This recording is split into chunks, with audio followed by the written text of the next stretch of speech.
شہید جمہوریت ذوالفقار علی بھٹو کی 40ویں برسی آج منائی جا رہی ہے۔ قرآن خوانی جاری۔ پیپلز پارٹی آج 3 بجے گڑھی خدا بخش میں عوامی طاقت کا بھی مظاہرہ کرے گی۔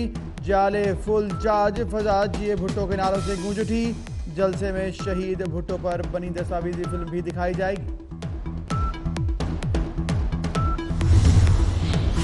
آج کا دن ہمیں یاد دلاتا ہے کہ قائد عوام کا خون ناحق آج بھی انصاف کا طالب ہے۔ Chairman Pakistan Peoples Party Bilawal Bhutto Zardari کا شہید ذوالفقار علی بھٹو کی 40ویں برسی پر پیغام، کہتے ہیں شہادت کو 40 برس گزر گئے، بھٹو آج بھی عوام کے دلوں میں زندہ محترم ہے۔ بلاول بھٹو زرداری کی شہید بھٹو کو خراج عقیدت۔ قائد عوام ذوالفقار علی بھٹو شہید چاہنے والوں کے دلوں میں آج بھی زندہ۔ فیصلہ دینے والے کئی ججوں نے پھانسی کے فیصلے کو بعد میں غلط کہا۔ جسٹس نسیم حسن شاہ نے کہا بھٹو کو پھانسی دینے کا فیصلہ افسوسناک تھا۔ پیپلز پارٹی نے کاروان بھٹو پورے ملک میں چلانے کا عندیہ دے دیا۔ فوجی عدالتوں کی حمایت سے بھی انکار۔ فرد اللہ بابر کہتے ہیں پاکستان پیپلز پارٹی یکساں احتساب کی قائل ہے۔ قمر زمان کائرہ بولے موجودہ حکومت 18ویں ترمیم ختم کرنا چاہتی ہے۔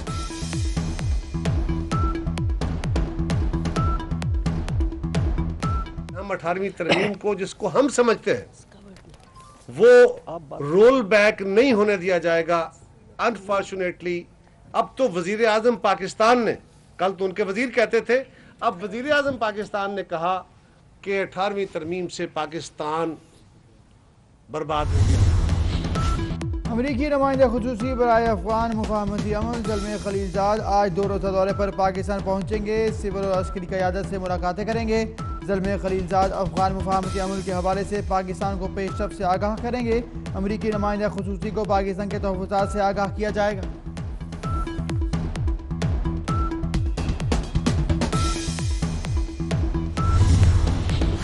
دفتر خارجہ میں غیر ملکی سفیروں کو نیشنل ایکشن پلان پر بریفنگ۔ دہشت گردی کے خلاف جنگ میں پاکستان کے کردار، قلعدم تنظیموں کے اثاثے منجمد کرنے کے بارے میں آگاہ کیا گیا۔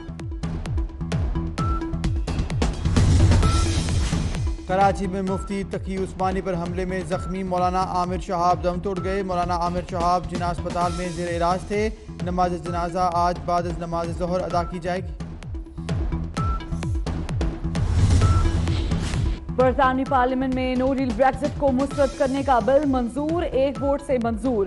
بل کے حق میں 313 اور مخالفت میں 312 ووٹ پڑے۔ وزیر اعظم ٹریزا مے کو نو ڈیل بریگزٹ سے بچنے کے لیے یورپی یونین سے مزید وقت لینا ہوگا۔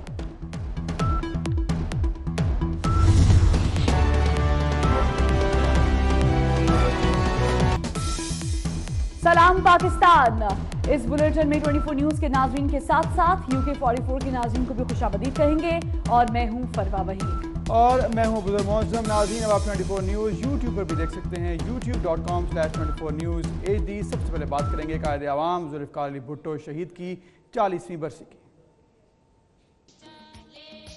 قائد عوام ذوالفقار علی بھٹو کی 40ویں برسی آج منائی جا رہی ہے۔ پاکستان جمہوریت کی بنیاد رکھنے کا صحرا قائد عوام کے سر ہے۔ ایٹمی پروگرام کی بنیاد بھی قائد عوام کے دور میں ہی رکھی گئی۔ پاکستان کو پہلا متفقہ آئین بھی بھٹو ہی نے دیا۔ تفصیلات اس رپورٹ میں۔ علی بھٹو 1928 میں لاڑکانہ میں پیدا ہوئے۔ ابتدائی تعلیم کے بعد یورپ میں اعلیٰ تعلیم حاصل کی۔ قانون میں ماسٹر کیا۔ 1958 میں عملی سیاست کا آغاز کیا۔ ہم تو پاکستان کی سالمیت کے لیے جدوجہد کر رہے ہیں، ہم پاکستان کی حاکمیت کے لیے قربانی کر رہے ہیں، اور خدا میرا گواہ ہے کہ پاکستان کے لیے میں اپنی جان قربان، اپنی جان۔ پاکستان کے سب سے کم عمر وزیر خارجہ ہونے کا اعزاز ان کے حصے میں آیا۔ سلامتی کونسل میں ان کا انداز تخاطب آج بھی لوگوں کے دلوں کو چھو لیتا ہے۔ We will fight. We'll go back and fight. My country hearkens for me. Why should I waste my time here in the Security Council? معاہدہ تاشکند پر ایوب خان سے اختلاف ہوا۔ جب ایوب خان نے معاہدہ تاشکند پر دستخط کیے تو حکومت سے الگ ہو گئے۔ 30 نومبر 1967 کو اپنے دوست مبشر حسن کے گھر پیپلز پارٹی کی بنیاد رکھی، جس کا نعرہ تھا روٹی، کپڑا اور مکان۔ کیونکہ فیصلہ آپ کو کرنا ہے، میں یہ غلطی نہیں کروں گا کہ میں فیصلہ کروں. میں کون سی چیز ہوں؟ میں کون سی چیز ہوں کہ آپ کا فیصلہ میں کروں؟ اے خدایا فیصلہ میں کر سکتا ہوں. وہ ایک عوامی مقرر تھے. جب خطاب کرتے تو ایک سما باندھ دیتے. یہ میرا مکتب فکر ہے کہ کوئی قدم، کوئی بنیادی قدم میں کبھی آگے نہیں بڑھوں گا غریبوں کی اجازت کے بغیر، غریبوں کے مہربانی کے بغیر اور غریبوں کے تعاون کے بغیر. انہوں نے چند سالوں میں ہی پیپلز پارٹی کو ملک کی مقبول ترین پارٹی بنا دیا. 70 کے الیکشن میں پیپلز پارٹی ملک کی واحد اکثریتی جماعت بن کر ابھری اور بھٹو وزیر اعظم بنے. بھٹو نے اقتدار سنبھالا تو ان کے سامنے کئی چیلنجز تھے، جس میں بنگلہ دیش کو تسلیم کرنا، بھارت سے تعلقات کی بحالی، 90,000 قیدیوں کی واپسی اور بھارت کے زیر قبضہ 5,000 مربع میل زمین کی واپسی. اور وہ ہر امتحان میں پورے اترے. ملک کو 73 کا متفقہ آئین دینا اور ایٹمی پروگرام کا آغاز وہ کارنامے ہیں جنہیں کبھی فراموش نہیں کیا جا سکتا. پاکستان پیپلز پارٹی کے بانی اور ملک کو پہلا متفقہ آئین دینے والے سابق وزیر اعظم پاکستان اور قائد عوام ذوالفقار علی بھٹو کی آج 40ویں برسی منائی جا رہی ہے. اسلامی سربراہی کانفرنس اور پاکستان کا ایٹمی پروگرام شروع کرنے کا صحرا بھی ذوالفقار علی بھٹو کے سر ہی ہے. ذوالفقار علی بھٹو 5 جنوری 1928 کو لاڑکانہ میں پیدا ہوئے. وہ بین الاقوامی قدآور سیاسی شخصیت کے روپ میں ابھر کر سامنے آئے. ذوالفقار علی بھٹو نے ابتدائی تعلیم کے بعد 1950 میں برکلے یونیورسٹی کیلیفورنیا سے سیاسیات کی ڈگری حاصل کی اور اصول قانون میں ماسٹرز کیا. ذوالفقار علی بھٹو نے سیاست کا آغاز 1958 میں کیا اور پاکستان کے پہلے عامر field marshal general Ayub Khan کے دور حکومت میں وزیر تجارت، اقلیتی امور، صنعت و قدرتی وسائل اور وزیر خارجہ کے عہدوں پر فائز رہے. ستمبر 1965 میں انہوں نے اقوام متحدہ کی جنرل اسمبلی میں پاکستان کا موقف بڑے بھرپور انداز میں پیش کیا. My country hearkens for me. Why should I waste my time here in the Security Council? I will not be a party to the ignominious surrender of part of my country. You can take your Security Council. Here you are. I am going.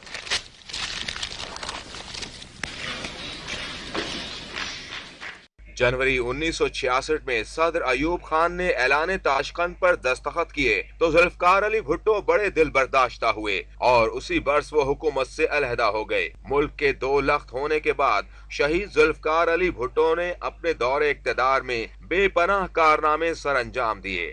میں تمہیں گواہ دیتا ہوں، میں تمہیں اللہ تعالیٰ کے حاضر ناظر کر کے گواہ دیتا ہوں کہ مجھے اقتدار کا ہوس نہیں تھا. میں نے اقتدار کی کرسی کو پہلے ٹھوک کے تاشقند کے باہر پھینک کے رکھا تھا.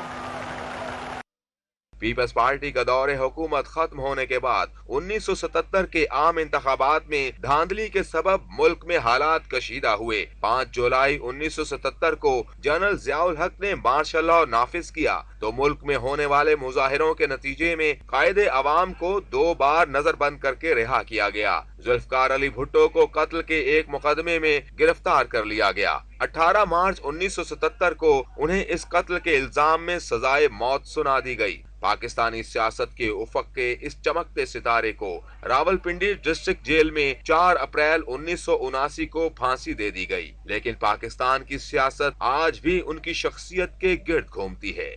قوم ایک عظیم قوم بنے گی، یہ قوم دنیا کا لوہا بنے گی. قبول ہے آپ کو؟ اس قوم کو دنیا کا لوہا بنا کے کریں گے تو خدمت کرو گے. ذوالفقار علی بھٹو کو شہید کیے ہوئے دہائیاں بیت گئیں، مگر بھٹو اپنے چاہنے والوں کے دلوں میں آج بھی زندہ ہیں. بھٹو کو پھانسی دینے کا فیصلہ کرنے والی بینچ کا حصہ رہنے والے کئی ججوں نے بھی بعد میں اعتراف کیا پھانسی کا فیصلہ غلط اور افسوسناک تھا. And hold free election and let the people decide the fate of the country. سابق وزیر اعظم ذوالفقار علی بھٹو شہید کی پھانسی کا حکم جس بینچ نے دیا تھا ان میں جسٹس ریٹائرڈ نسیم حسن شاہ بھی تھے، جنہوں نے بھٹو کی پھانسی کے کئی برسوں بعد معروف اینکر افتخار احمد کو دیے گئے ایک انٹرویو میں اعتراف کیا کہ یہ ایک افسوسناک فیصلہ تھا. مجھے بھی اس کا بعد میں کافی افسوس رہا، مگر وہ اس وقت کا ماحول ہوتا ہے کہ یہ جو ہے اس کا وکیل جو کہہ رہا ہے مجھے نہیں چاہیے سینٹنس پہ میں نے بحث نہیں کرنی، یا مجھے بری کرو یا جو مرضی سزا دو. تو آدمی انسان ہے، اس میں یعنی ایک قسم کا پٹ آف ہو جاتا ہے۔ جسٹس نسیم حسن خان کا کہنا تھا کہ بھٹو کو شک کا فائدہ دیا جا سکتا تھا۔ سر آپ خود تسلیم کرتے ہیں کہ یہ بھٹو کو یہ ملنا چاہیے تھا، یہ بینیفٹ آف ڈاؤٹ ملنا چاہیے تھا؟ اگر اس کو آپ ذاتی طور پہ تسلیم کرتے ہیں جیسا آپ نے مانا، تو اگر آپ ڈسینڈنگ نوٹ لکھتے تھے تو آج پاکستان کی تاریخ مختلف نہ ہوتی؟